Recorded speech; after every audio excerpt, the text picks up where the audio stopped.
애청자 여러분, 이 시간에 요한복음 6장 67절 71절까지 말씀을 제가 봉독해 드립니다. 그러므로 예수께서 열둘에게 말씀하시기를 너희도 가려느냐고 하시니 그때 시몬 베드로가 대답하기를 주여 우리가 누구에게로 가오리이까? 주님께는 영생의 말씀이 있나이다. 우리는 주께서 그 그리스도 곧 살아계신 하나님의 아들이심을 믿으며 또 확신하나이다 라고 하니라. 예수께서 그들에게 대답하시기를 내가 너희 12를 택하지 아니하였느냐? 그러나 그 중에 하나는 마귀니라고 하시니라. 주께서는 시몬의 아들 유다 이스카리옷에 대해 말씀하셨으니 이는 그가 12 중에 하나로 주를 배반할 자였습니다. 아멘. 할렐루야. 전국에서 해외에서 이 방송을 구독해 주시는 애청자 여러분, 오늘도 주님의 은혜의 날입니다. 기쁨과 소망으로 하루의 삶을 주님과 함께 하시기를 기원합니다. 이 시간 요한복음 6장 64절로 66절 말씀을 주제로 영과 진리로 드리는 예배자의 자세에 대해서 부제로서는 주님께는 영생의 말씀이 있나이다에 대해서 말씀을 선포하면서 은혜를 나누기를 원합니다. 10번째 시간입니다. 자, 그러면 지난번에 이어서 말씀이기 때문에 두 번째입니다. 아버지께 부름을 받은 자만이 말씀을 들을 수 있다는 거죠. 예수님은 처음부터 많은 무리들 가운데 말씀을 믿지 아니할 것과 또 예수님을 배반하여 팔아넘길 그럴 자를 처음부터 다 아셨다고 하셨습니다. 예수를 믿는다고 하는 것, 내가 믿는 게 아닙니다. 예수를 믿지 아니하고서는 말씀도 믿을 수가 없고 예수를 끝까지 따를 수도 없습니다. 모든 것이 하나님의 주권 속에서 우리는 육적 움직이고 있고 또 하나님의 택함 속에서 우리가 살아가고 있는 거예요. 이 놀라운 사실을 믿고 있는가? 이 얼마나 큰 은혜인가?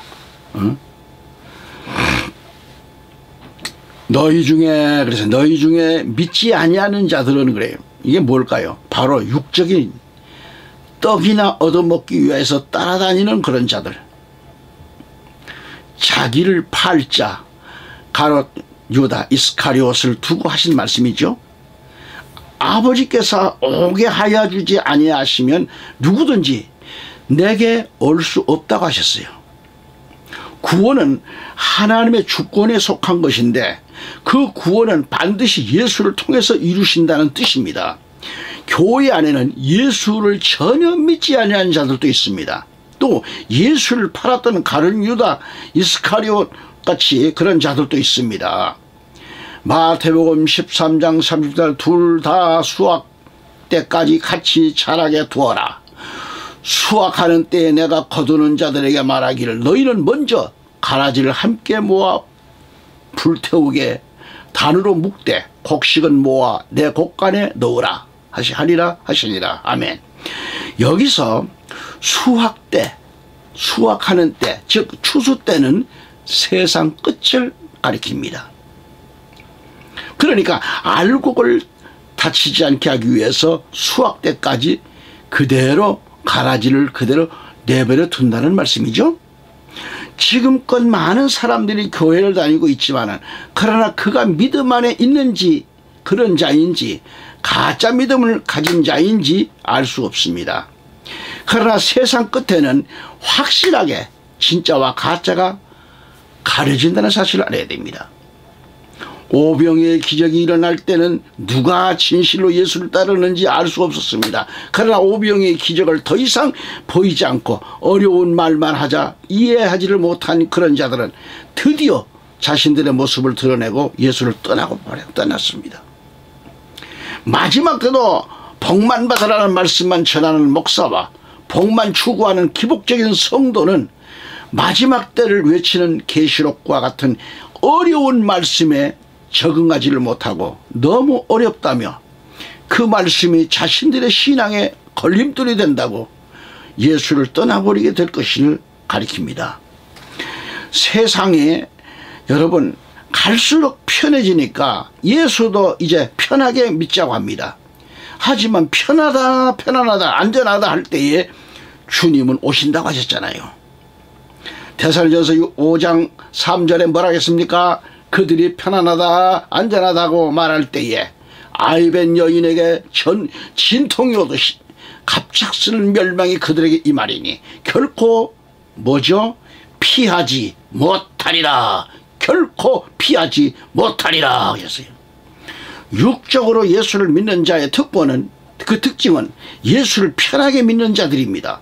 이런 자들은 고난을 싫어합니다. 오병이어의 기적을 보고 따랐던 무리들의 목적은 뭐예요? 편하게 살자는 것 아니겠어요? 그러니까 하나님 아버지의 대택함을 진실로 받은 자라면 예수를 위해 살아가게 되어 있지만은, 그러나 예수를 위해 살아가는 길에는 반드시 뭐가 동반되죠? 고난이 동반돼요. 고난이. 성경 어디에도 그리스도 안에서 고난이 없다는 말은 없습니다. 오히려 예수를 믿는다면 고난도 받아야 한다고 말씀하고 있어요. 빌립보서 1장 29절에 이렇게 말씀합니다. 그리스도를 위하여 그것이 너에게 주어진 것은 그를 믿을 뿐만 아니라 그를 위하여 고난도 받게 하려 하는 것이니 내 아버지께서 오게 하여 주지 아니하시면 누구든지 내게 올 수 없다 이 말이죠.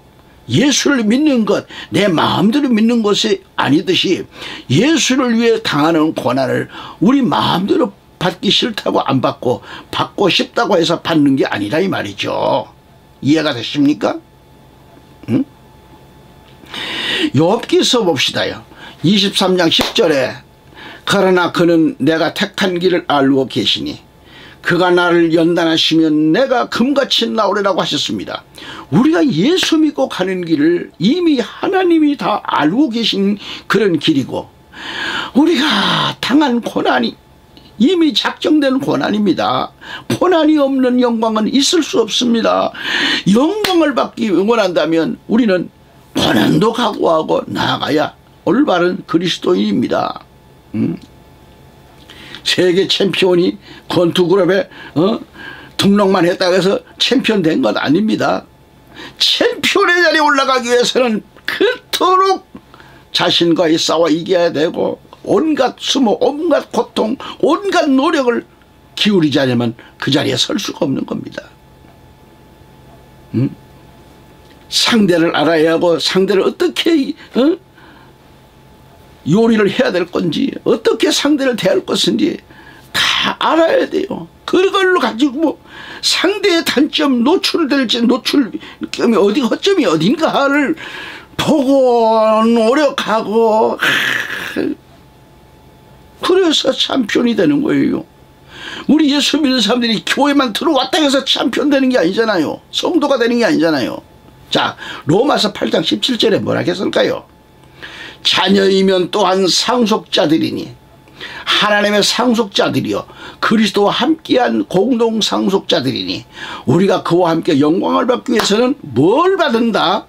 고난도 함께 받아야 하리라 했어요. 고난도 함께 받아야 하리라. 약속의 주님은 너희가 하나님 앞에 올 그날까지 고난도 함께 받는다는 겁니다. 권투 선수가 챔피언이 되기 위해서는 얼마나 많은 노력과 고난이 있습니까? 받아야 되는 거예요. 영적 세계를 모르는 자는 고난 뒤에 있는 영광을 바라보지를 못합니다. 육적인 자는 세상 속에서 영광을 누리기를 원합니다. 영적 세계를 모르는 사람은요 고난이 올 때 예수를 버리고 세상 속으로 떠나버립니다. 성경에 기록된 하나님 말씀이 고난도 함께 받아야 된다고 우리에게 가르치고 있잖아요. 그런데 왜 성도들이 깨닫지를 못하고 고난을 싫어하고 거부하고 교회를 떠나고 예수를 떠나버리는가? 엄격하게 말해서 아버지의 부르심을 받지 못한 자들 아니겠습니까? 그들은 오병이어의 무리처럼 예수를 자신들의 왕으로 삼으려고 하는 자들입니다. 아버지께 부름을 받은 자들은 말씀을 듣고 깨닫게 해서 변화시키고 예수를 위해 살아가도록 만드십니다. 아브라함은 갈대아 우르에서 부르신 하나님은 아브라함을 변화시켜서 하나님의 구원 사역을 이루어 가셨다고 하는 이 사실을 우리는 너무 잘 알고 있잖아요. 하나님의 택함 속에서 부름을 받았다는 이 사실을 아는 자는 하나님 말씀에 귀를 기울이고 살아갈 수밖에 없습니다. 하나님의 부름을 받은 자들은 세상 소리보다도 하나님 말씀의 소리가 더 좋기 때문에. 아멘. 그러나 부름을 받지 못한 자들은 뭐예요? 하나님의 말씀이 자꾸만 걸림돌이 되는 거예요. 어렵다는 거죠. 그래서 말씀을 듣기가 괴로운 겁니다. 육적인 소리만 듣기 좋아합니다. 그래서 교회가 마지막 때 참된 양식을 못 먹이고 전만 먹이는 거예요. 얼마나 많은 교회들이 쉬운 것만 가르쳐요. 쉬운 것만. 전만 먹이고 있는 겁니다. 아직도 예수를 믿고 권사가 되고 장로가 돼도 기저귀 차고 다니는, 기저귀 차고 코 흘리게 이게 뭡니까? 턱받이 하고 다니는 거예요. 코 흘리게 턱받이 하고 다니고 기저귀 차고 사는 거예요. 60명이 돼도 기저귀 차고 있고. 그건 성도가 아니에요. 전만 먹여놨기 때문에. 왜 성도들이 전만 먹여달래 또. 이게 보통 문제가 아니잖아요. 여러분 육적인 소리만 듣기 좋아합니다. 이 사람들은. 말씀을 듣기가 괴로운 거예요. 오로지 예화나 해야 되려 그러고 복된 말씀이나 해달라 그러는 거지. 사실 복은 뭐예요? 요한계시록 자체가 복이에요. 마지막 때 영원한 천국 하나님 나라 가는 것이 그의 축복입니다. 복받으라는 소리만 나오면 아멘 소리칩니다. 아버지께 부름을 받으시는 여러분, 하늘의 소리에 듣는 자들이 좀 되기를 축원합니다. 하늘 소리를 들으세요. 말씀을 좀 들으세요. 셋째로 제자의 삶을 사는 그런 자만이 들을 수 있습니다. 요한복음 6장 67절 71절까지 말씀 보면, 그러므로 예수께서 12에게 말씀하시기를 너희도 가려느냐 하시니, 그때 시몬 베드로가 대답하기를 주여 우리가 누구에게로 가오리까? 주님께는 영생의 말씀이 있나이다. 우리는 주께서 그 그리스도 곧 살아계신 하나님의 아들이심을 믿으며 또 확신하나이다 라고 하니라. 예수께서 그들에게 대답하시기를 내가 너희 12를 택하지 아니하였느냐? 그러나 너희 중에 하나는 마귀니라고 하시니라. 주께서는 시몬의 아들 유다 이스카리옷에 대해 말씀하셨으니 이는 그가 12 중에 하나로 주를 배반할 자였습니다 라고 했습니다. 아멘. 이 말씀에서 예수를 따르면 그 많은 무리들은 다 떠나고 예수님 12 제자만 예수님 앞에 지금 안 남아 있습니다. 그런 제자들에게 예수님은 뭐라겠죠? 너희도 가려느냐? 하고 이렇게 물으셨습니다. 그때 베드로가 어떻게 해요? 베드로의 고백을 보면 훌륭한 고백이었지만 더욱더 중요한 말씀은 70절 말씀입니다. 예수께서 그들에게 대답하시기를 내가 너희 12를 택하지 아니했느냐? 그러나 너희 중에 하나는 뭐예요? 마귀니라 그랬더만. 마귀라. 제자들이 똑똑해서 예수님 하신 말씀을 다 이해해서 안 떠난 게 아닙니다. 한마디로 못 떠난 거예요. 왜? 예수님의 택함의 끈이 그들을 못 떠나게 했던 것이죠. 이스카리옷, 유다죠. 이스카리ot까지도 못 떠난 겁니다. 너희도 가려느냐는 이 말씀의 뜻이 뭐예요? 제자들 마음을 떠보는 말씀이 아니겠어요? 시몬 베드로의 놀라운 고백 3가지가, 첫째는 영생의 말씀이 계심에, 이제껏 하신 예수님의 그 말씀이 영생의 말씀이라는 거죠. 둘째는 우리가 네게로 가오리까 그랬어요. 절대로 예수를 떠나지 않겠다는 뜻입니다. 셋째는 주는 하나님의 거룩하신 줄 믿고 알았사옵나이다. 예수가 하나님이라는 고백을 하고 있어요. 베드로가 이런 고백을 할 수 있다고 하는 것은 베드로가 똑똑해서가 아닙니다. 예수님의 택함을 받은 제자이기 때문에 이 고백을 할 수 있는 거죠. 여기서 우리는 뭘 깨달아요? 우리가 무엇을 적용할 수 있는가요? 요한복음 6장 5절에서 보면은 큰 무리가 예수께 모여들었다고 했어요. 왜 모여들었는가? 왜 모여들었어요? 기적을 보려고.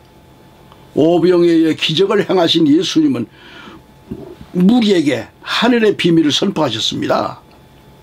자신이 왜 오병이의 기적을 보여주셨는가, 이 땅에 왔는지에 대해서 말씀하셨습니다. 하늘의 어려운 말을 듣기가 거북해도 무리는 떠나지 아니했습니다. 왜 떠나지 아니했을까요? 또 다른 기적이나 떡을 기대했기 때문이지요. 그런데 이제는 그 많은 무리들이 예수를 다 떠나버렸습니다. 왜 떠났는가? 왜 떠났어요? 더 이상 예수께 기대할 것이 없다고 판단했기 때문에 떠난 거예요. 육적인 자는요, 육신으로 무엇을 얻지 못할 때 떠나게 되어 있습니다. 자기 만족감이 없으면 떠납니다. 뭔가 바라던 것이 이루어지지 못하면 떠납니다. 그러나 우리는 더 중요한 한 가지 사실을 알아야 됩니다. 유대인들이 떠나는 것이 마치 그들 스스로 예수를 떠나는 것 같지만 그렇지 않습니다. 떠나게 하신 분도 하나님이세요. 하나님의 부르심을 받지 않는 자는 언제인가는 하나님을 떠나게 되어 있습니다. 주신 자도 여호와이시지만 보내신 분도 여호와십니다. 하나님이세요. 하나님의 택함을 받았다면 절대로 인간 스스로 그 손길을 뿌리치지 못했습니다. 뿌리칠 수 없어요. 그래서 요한복음 6장 39절에 나를 보내신 이의 뜻은 내게 주신 자 중에 내가 하나도 잃어버리지 아니하고 마지막 날에 다시 살리는 이것이니라. 한 영혼도 사탄의 손에 뺏기지 아니한다는 거예요. 그러면 교회를 다니다가 교회를 멀리하고 떠나버린 자들은 무엇인가? 하나님의 부르심을 받지 않는 자들을 가리킵니다. 부르심을 받지 않는 자들입니다. 그러한 사실을 오늘 본문에서 예수님을 가르쳐주고 계십니다.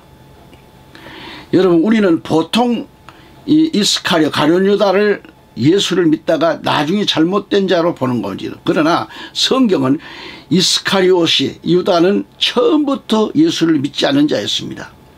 64절에 예수께서는 믿지 아니한 자들 중에서 자기를 팔 자가 누군지 처음부터 알고 계셨다고 하셨습니다. 제자들을 향해 너희 중에 한 사람은 마귀니라고 말씀하셨습니다. 그러니까 예수님의 제자들은 모두 갈릴리 출신이었지만 이스카리옷은 아니었습니다. 이스카리옷에 대한 정보를 성경에서 찾아볼 수 없습니다. 어쩌면 다른 제자들은 예수님의 직접 택함을 받았지만 이스카리옷은 스스로 예수를 찾아왔는지 모르겠어요. 애청자 여러분, 깨어있어 신부단장하여 신랑 예수님을 맞이할 수 그런 준비가 있기를 바랍니다. 아멘. 70절에 12제자를 택하셨다고 했는데 가룟 유다만큼은 구원시키기 위한 택하심이 아니라 마귀의 도구로 택하신 거예요. 하나님의 택하심은 두 가지가 있습니다. 자기 백성을 구원시키기 위한 택하심과 마귀의 백성으로 택한 두 부류가 이 세상에 살고 있습니다. 즉 말하면 택정자와 불택정자가 있습니다. 우리 마음대로 우리가 하나님을 택하고 우리 마음대로 교회에 나오고 싶다면 나오는 것 아닙니다. 하나님이 우리를 택하셨고 하나님이 우리를 교회에 나오도록 하신 거예요. 아멘. 요한복음 15장 16절에 너희가 나를 선택한 것이 아니요 내가 너희를 선택하여 임명하였나니 이는 너희로 가서 열매를 맺게 하고 너희 열매가 남아있어 너희가 나의 이름으로 아버지께 구하는 것은 무엇이든지 그분께서 너희에게 주시게 하려는 것이니라 그랬습니다. 자, 한편 더 65절을 가서 보면은 또 주께서 말씀하시기를 그러므로 내 아버지께서 허락하신 자가 아니면 아무도 내게 올 수 없다고 내가 너희에게 말하려노라고 이렇게 말씀하십니다. 하나님의 택함을 받은 자들은 이제 말씀으로 신앙이 자라가야 됩니다. 어디까지 자라가야 하는가? 제자의 삶을 살 수 있는 자리까지 성장되어 갈 때 우리는 베드로처럼 주의 말씀을 영생의 말씀으로 믿고 제자의 길을 살아가는 겁니다. 예수님이 이 땅을 떠나시면서 제자들에게 지상명을 주었는데 모든 족속을 제자 삼으라고 하셨습니다. 마태복음 28장 19절 20절 말씀 읽어볼까요? 그러면 너희는 가서 모든 족속들을 가르치고 아버지와 아들과 성령의 이름으로 세례를 주며 내가 너희에게 명령한 모든 것을 가르쳐 지키게 하라. 보라, 내가 세상 끝에서 끝까지 너희와 항상 함께 있으리라고 하시니라. 아멘. 교인과 성도의 신앙의 차이가 있듯이 성도와 제자의 신앙 차이는 하늘과 땅 차이입니다. 제자의 신앙이 되지 못하면 어린아이 신앙입니다. 히브리서 5장 12절 14절까지 보시면 이런 말씀이 나옵니다. 그때로 보면 너희가 마땅히 선생들이 돼 있어야 할 터인데 이제 다시 하나님의 말씀의 기초 원리들이 무엇인지를 누군가가 너희에게 가르쳐 주어야 하니 젖이 필요한 사람들이지 단단한 음식을 필요로 하는 사람들은 되지 못하는도다. 젖을 사용하는 자는 누구나 의의 말씀을 능숙하지 못하나니 이는 그가 어린아이이기 때문이요. 단단한 음식은 상성한 사람들의 것이니 그들은 그 말씀을 사용함으로 감각들을 단련하여 선악을 분별하는 사람들이다 라고 했습니다. 아멘. 히브리 6장 1절에 이렇게 말씀합니다. 그러므로 우리가 그리스도에 대한 교리의 기초를 떠나 온전함을 향해 나아가야 하리니 죽은 행실들에서 회개함과 하나님을 향한 믿음과 우리 주님은 그리스도의 초보 기초를 버리라고 말씀하셨습니다. 다시 말해서 성도의 자리에서 제자의 자리로 들어오라는 것입니다. 제자의 삶은 장성한 자의 모습이죠. 우리 예수님이 바라시는 건 뭐예요? 우리 모두가 제자가 되는 거예요. 아멘. 제자가 되었을 때 어떤 고난이 와도 예수를 떠나지 아니합니다. 가룟 유다처럼 마귀의 도구로 택함받는 자가 되어서는 안 됩니다. 제자들처럼 끝까지 예수를 위해 살다가 죽는 제자가 되어야 돼요. 제자는 주님의 말씀이 영생의 말씀인지를 믿기 때문에 죽더라도 말씀을 믿고 따르며 살아가는 겁니다. 아멘. 여기까지 또 애청해 주신 여러분 감사합니다. 다음 시간까지 건강한 모습으로 또 뵐 때까지 안녕히 계십시오. 감사합니다.